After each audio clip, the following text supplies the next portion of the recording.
doorashadu way ka adag tahay doorashooyinkii hore biriya dhagax allow nimaan wax ogeyn ha cadaabin waliba ergooyinka waa laga badiyey intii hore 100 iyo minaamin war moog baa tahay doorasho ma dhacaysa diiwaangelin baa dhacaysa yaa diiwaangelin sidee ah war xildhibaanada soo baxaya xitaa waa la sii og yahay yaab iyo makaag war magacyadooda hadda qarin qori lagu sii qoray haye si midkii laga shakiyo hadhow looga tirtiro war sideed ku ogaatay kaba garo gudida doorashada loo magacaabay hayaay doorashada dadban miyaa dhaqankaas leh war tan waaba looga sii darayo waa la sii qalloociyey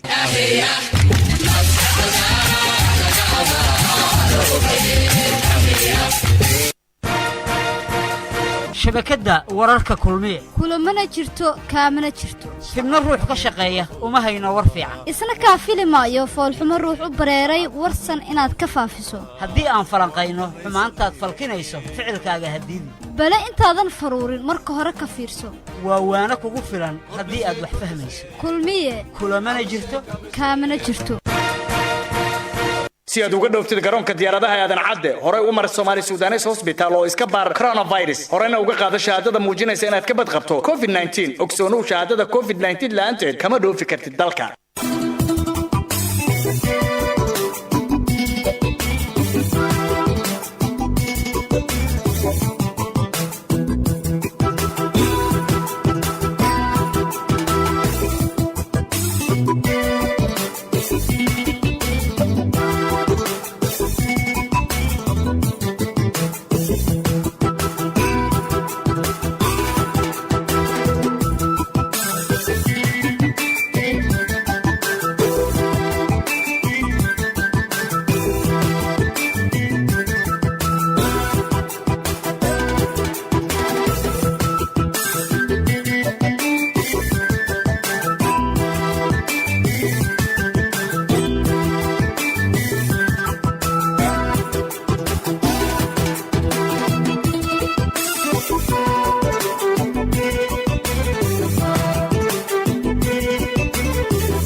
shirkadda Cadceed Group dharka ay dalka keenaan waxa raga dhameystiran quruxna loo daa subax wanaagsan dhageystayaal waxaad ku soo dhawaataan warka subax ee radio kulmiye maamulka Jubbaland oo damac muddo ku jira madaxweyne Farmaajo ku tilmaamay diidmada dawladda ee gudiyadii ay soo magacaabeen Jubbaland iyo Puntland laamaha ammaanka ee maamulka Hirshabeelle oo xalay magaalada Beledweyne ku xiray 3 ruux oo lagu eedeeyay in ay ka qayb galeen shir looga soo horjeeday maamulkaasi al-shabaab oo soo bandhigay sawirada weerarkii sanad ka hor ay ku qaadeen xirada ciidanka Mareykanka ay ku leeyihiin dalka Kenya ee Mandabay duqeymo diyaaradeed oo saacadihii la soo dhaafay laga fuliyay deegaano hoosaga gobolka Bakool maamulka gobolka Bakool iska fogayay in musuqmaasuq lagu sameeyay gargaarkii la geeyay magaalada Xudur ee gobolkaasi dibaddana waxaa ka mid ah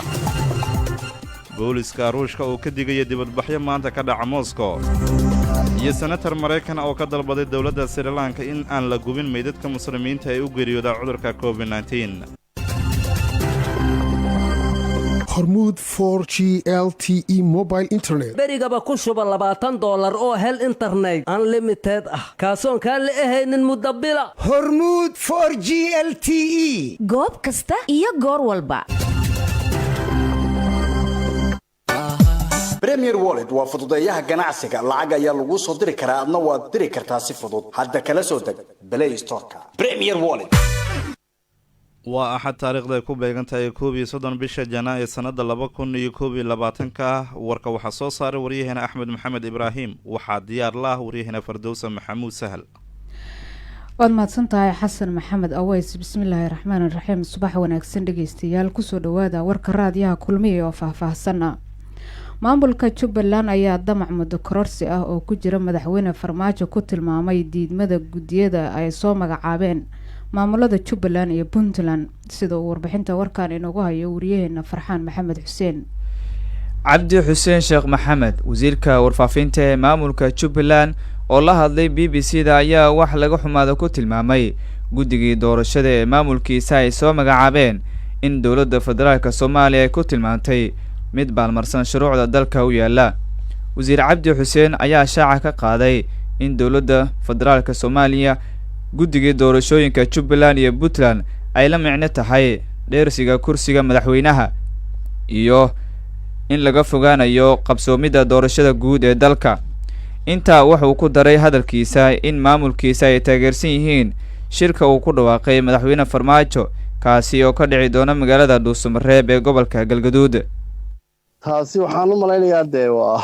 waa un waqti dheerays iyo kordhin iyo bay oga dan leeyihiin haddii wanaag loo jeedo cid walba way aragtay beesha caalamku way soo dhaweysay adduunyahoo dhan wuu soo dhaweeyey marka taasi waa un xujo un aan caqabadihiina soo haystay ka mid uuna waxba hadda kama dhahayno Jubbaland iyo Puntland bay ku baaqeen in 30 bisha la isugu imaado haddii madaxweynuhu jamhuuriyadda uu ku baaqay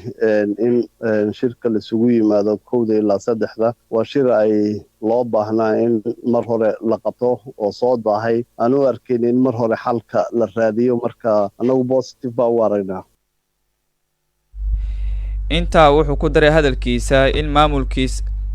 geesta kale mar uu wax laga weydiiyay wasiirka wasaaradda warfaafinta ee maamulka Jubbaland Cabdi Xuseen Sheekh Maxamed in 13 sanatar ee maamulka gobolka Banaadir uu ku yeelanayo aqalka sare ee baarlamaanka Soomaaliya haddii lagu soo daro qodobada shirka Dhuusamareeb looga hadli doono ayaa wax uu ku jawaabay sida la socotaan bashirarkii u dambeeyayba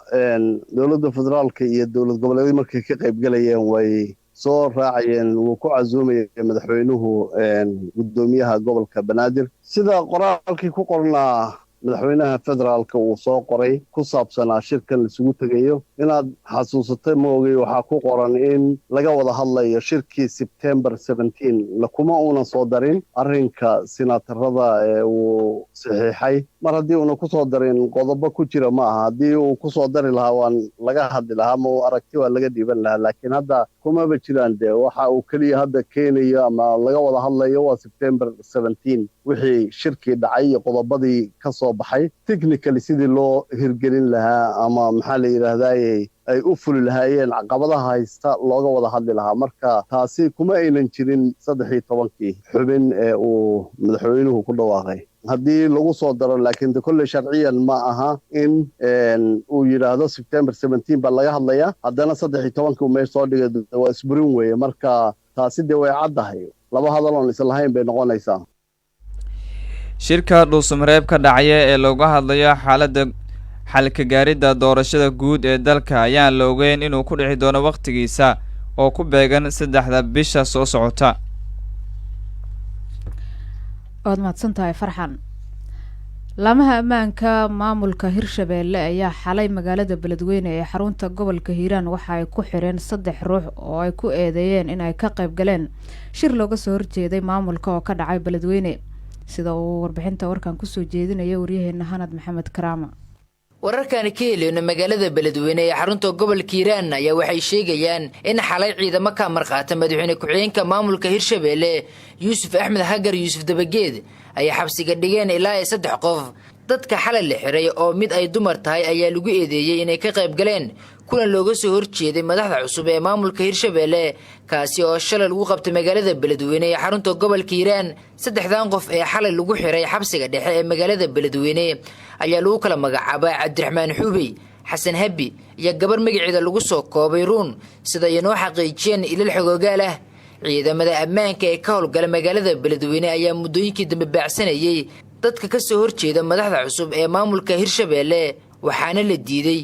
kulamo uusan maamulku wax ka ogeen in lagu qabto magaalada. qaar ka mid ah beelaha dega magaalada Beledweyne ee gobolka Hiiraan ayaa ka soo horjeestay maamulka cusub ee Hirshabelle iyagoo ku doodaya in aan hanaan heshiis lagu yahay aan loo marin dhismaha maamulkan. madaxweynaha Hirshabelle Cali Guudlaabe ayaa hore looga diiday inuu ka dego magaalada Beledweyne waxaana jirtay jabhad ka soo horjeeda maamulka cusub ee laga aasaasay deegaano u dhow magaalada Beledweyne taasi oo hogaaminaya General Abukar Xaaji Warsame Xuud oo wacad ku maray in madaxweynaha Hirshabelle uu ogolaa doonin inuu ka dego magaaladaas. al-shabaab ayaa waxa ay soo bandhigeen sawirada weerar ay sanad ka hor ku qaadeen xerada ciidamada Mareykanku ay ku leeyihiin dalka Kenya sida uu warbixintan ku soo jeedinaya Cabdiraxmaan Axmed Gacal. warbaahinta taageerta ururka al-shabaab ayaa baahisay sawiradii iyo muuqaalo laga duubay kooxdii weerarta saldhigga Manabay ee ku yaala gobolka Lamu ee waqooyiga dalka Kenya. weerarkaani oo dhacay bishii Janaayo ee sanadkii hore ayaa lagu qaaday saldhigga Manabay oo ay wada degnaayeen ciidamo Mareykan iyo Kenyaan ah. al-shabaab ayaa weerarkaasi ku dilay askari Mareykan ah iyo 2 qandaraaslo oo ciidamada Mareykanka la shaqeynayay. sidoo kale ku dhawaad 10 askari oo Kenyaan ah ayaa lagu dilay weerarkaas. dowladda Mareykanka ayaa sidoo kale qiratay in weerarkaasi looga burburiyay 6 diyaaradood oo kuwa dagaalka ah iyo gaadiid waxaana halkaasi lagu soo afjaray kooxdii fulisay weerarkaasi oo dhameed 5 dagaalame. muuqaalkan ay baahiyeen al-shabaab ayaa waxaa sidoo kale ka mid ahaa qayb yar uu hogaamiyaha al-shabaab Abu Ubayda ku dhiirigelinaya kooxdii fuliyay weerarkii Manabay. dagaalyahanada al-shabaab ee weerarkaasi fuliyay ayaa 3 ka mid ah waxay u dhasheen dalalka Yemen, Ethiopia iyo Tanzania halka labada kalena ay ahaayeen Soomaali ka soo jeeda gobolada Bay iyo Bakool. magaca ragga weerarka fuliyay ayaa kala ahaa Abubakar al-Muhaajir wuxuu u dhashay dalka Tanzania wuxuuna islaamay sanadii 1436 isagoo ku biiray al-shabaab. علي محمد علي waa Ethiopian ka soo jeeda qabiilka Burj wuxuu ku dhashay kuna barbaaray magaalada Nairobi. Cabdiweli Muhammad Ibrahim Macalin Umar wuxuu ka soo jeedaa gobolada Bay iyo Bakool wuxuuna ahaa taliye ku-xigeenkii kooxda weerarka fulisay. Aadan Iimaan Yuusuf Cabdilkariim Al-Nasri wuxuu ka soo jeedaa gobolada Bay iyo Bakool. Mulana Faaruq Mulana Ahmed Al-Muhaajir hogaamiyihii kooxda una dhashay dalka Yemen. uu mahadsan yahay wariyaheena Cabdiraxmaan Gacal. saacadii la soo dhaafay waxa ay duqeymo ka dhaceen deegaano hoos taga gobolka Bakool sida warbixinta warkaan inoogu hayo wariyaheena Cali Cilmi Salaad. wararka aynu ka helayno gobolka Bakool ayaa waxay sheegayaan in saacadii la soo dhaafay dhowr deegaan ay duqeymo ay ka fuliyeen diyaarado dagaal kuwaas oo la beegsaday xubno ka tirsan al-shabaab. duqeymaha oo ahaa kuwo isdaba joog ah ayaa ka dhacay deegaanada kala ah Agabeeday, Gubid Galoole, Garisweyne iyo Mooragaabey oo dhammaantood ka tirsan gobolka Bakool ee koonfurta Soomaaliya. warbixin uu baahiyay TV-ga maamulka koonfur galbeed ayaa lagu shaaciyay in duqeymahaas lagu dilay xubno sarsare oo ka tirsan al-shabaab inkastoo aan weli la soo bandhigin tiro rasmi ah oo lagu dilay duqeymahaas. warbixinta ayaa waxaa sidoo kale lagu sheegay inay bilowdeen dagaalo maamulka koonfur galbeed iyo saaxiibada caalamiga ah ee Soomaaliya ay al-shabaab ugu sifeynayaan gobolka Bakool iyo guud ahaan degmooyinka iyo deegaanada qaar ay haystaan al-shabaab qaarna ay godoomiyeen. duqeymaha ka dhacay deegaanada ka tirsan gobolka Bakool ayaa waxay ku soo aadayaan xilli duqeyn kale oo la sheegay in lagu dilay xubno sarsare oo al-shabaab ah ay ka dhacday deegaan lagu magacaabo Maamamoodow oo qiyaastii 40 kiiloomitir u jirta magaalada madaxda gobolka Bakool ee Xudur. duqeymahan isdaba jooga ah ee ka dhacaya gobolka Bakool waxay ku soo aadayaan iyada oo madaxweynaha maamulka koonfur galbeed Cabdicasiis Xasan Maxamed Laftagareen uu dhawaan safar ku tagay magaalada Xudur oo xaalad bani'aadanimo ay ka jirto taas oo ku kaliftay go'dan adag oo al-shabaab ay ku soo rogeen gobolka Bakool. madaxweyne Laftagareen ayaa inta uu ku sugnaa Xudur waxa uu dadka reer Bakool u sheegay in maamulkiisu uu ku dhaqaaqi doono tallaabo gobolkaas looga xoreynayo al-shabaab si noloshii aasaasiga ahayd ee bulshada gobolka ay dib ugu soo noqoto. duqeymahan ka bilowday deegaanada al-shabaab ay ka joogaan gobolka Bakool ayaa waxaa la aaminsan yahay inay yimaadeen kadib dalab dowladaha taageera Soomaaliya ugu yimid maamulka koonfur galbeed si wax looga bedelo go'doonka 9 sano jirsaday ee al-shabaab ay ku hayaan inta badan gobolka Bakool iyo deegaanada kale oo ka tirsan gobolada uu ka arrimiyo maamulka koonfur galbeed. maamulka gobolka Bakool ayaa waxa uu iska fogeeyay in musuqmaasuq lagu sameeyay gargaarkii la gaarsiiyay magaalada Xudur ee gobolkaasi. warbixinta warkaan waxaa inoo hayay wariyaheena Maxamed Cabdiraxmaan Cabdulle. maamulka gobolka Bakool ayaa ka hadlay gawaari ay saaran yihiin badeeco ganacsatada degmada Xudur ay leeyihiin kuwaas oo muddo ku xayirnaa degmada Ceelberde ee gobolkaasi Bakool balse hadda uu maamulka gobolka iyo ciidamada qaybta 6aad ay wadaan dadaalo gawaaradaasi ganacsiga loogu gudbin lahaa iyagoo bad qaba degmada Xudur ee gobolkaasi Bakool si aysan ururka Al-Shabaab u gubin gawaaradaasi taa oo Al-Shabaab dabayaaqadii sanadkii tagay ganacsatada degmada Xudur ay ka gubeen in ka badan 5 gawaari oo ganacsatada degmadaasi Xudur u rarnaa gudoomiye ku-xigeenka arrimaha bulshada gobolkaasi Bakool oo qadka taleefanka kula xiriiray ayaa ii sheegay halka ay wax u marayaan galbinta gawaarida ganacsatada degmadaasi Xudur niyow baa wartay insha Allah xagala doona oo ilaahay ka halnaqdooda ando ayna may balana wadi ilaahay may la raayaan suba ta kala baan ka weela insha Allah sakulina suba ka hayna xagala doona كل شيء صعنا ده تصل جاء صعوبة ما له فعل وتفصل جريدة عيانا اللي لو حمر عيان dhanka kale gudoomiye ku-xigeenka arrimaha bulshada gobolka Bakool Yaxye Macalin Maxamed ayaa been abuur ku tilmaamay warar maalmihii u dambeeyay baraha bulshada la isla dhaxmaray ka oo sheegayay in maamulka gobolka Bakool ay gacan bidixeeyeen gargaarkii la gaarsiiyay degmada Xudur ee gobolkaasi Bakool arintaasi walaalow ku taamo wala garama una mas'uuliyiintii meel raayis gobolka Bakool ambaaratay saab jaama galantaan saartaan markeena dadkaanu dad meel raayis geekuna walaaw meel raayis yaro hata la sheenay macaawinada iyo wal ku badan dadkeen deerano cadaaladaan deerano waliba taas ku dhaaf meel raayis una hata ku dhaaf dinkan wala neeytuun dadka ta shacabkeena insha Allah ihna meel raayna walba xaqiisa lahaay badana bayaa in la soo eediyadin jeelna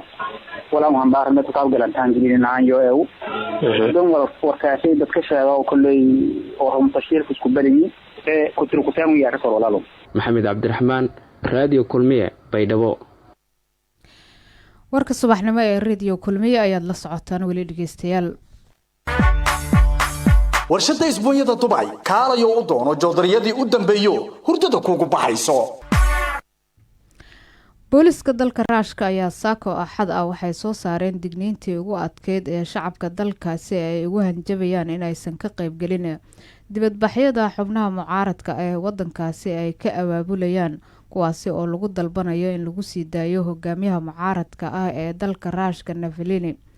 17 bishan ayay ahayd markii hogaamiyaha mucaaradka ee Raashka oo ka soo laabtay dalka Germany markii uu ka degay garoonka diyaaradaha ee Moscow ay boolisku xireen waxaana ka dhashay mowjado dibadbaxyo oo lagu dalbanayo in lagu sii daayo hogaamiyaha mucaaradka intii ay socdeen dibadbaxyadaasi waxaa la xiray dad lagu qiyaasay 4,000 oo ruux waxaana inta badan ama 100 magaalo oo ka tirsan dalkaasi ay dibadbaxyadu ka dhaceen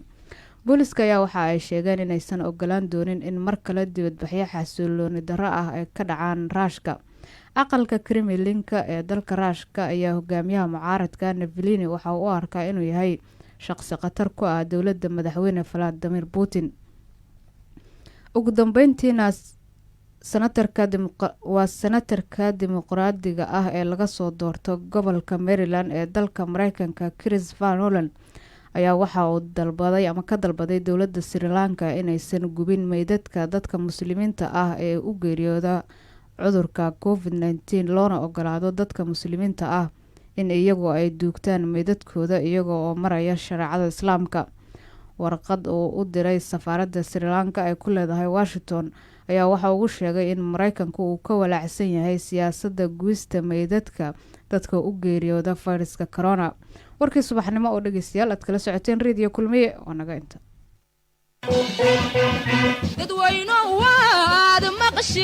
dhagaystow ogow haddaadan xalka qayb ka noqon waxaad qayb ka tahay dhibaatada walle waa dhab walle inaad wax maqasheen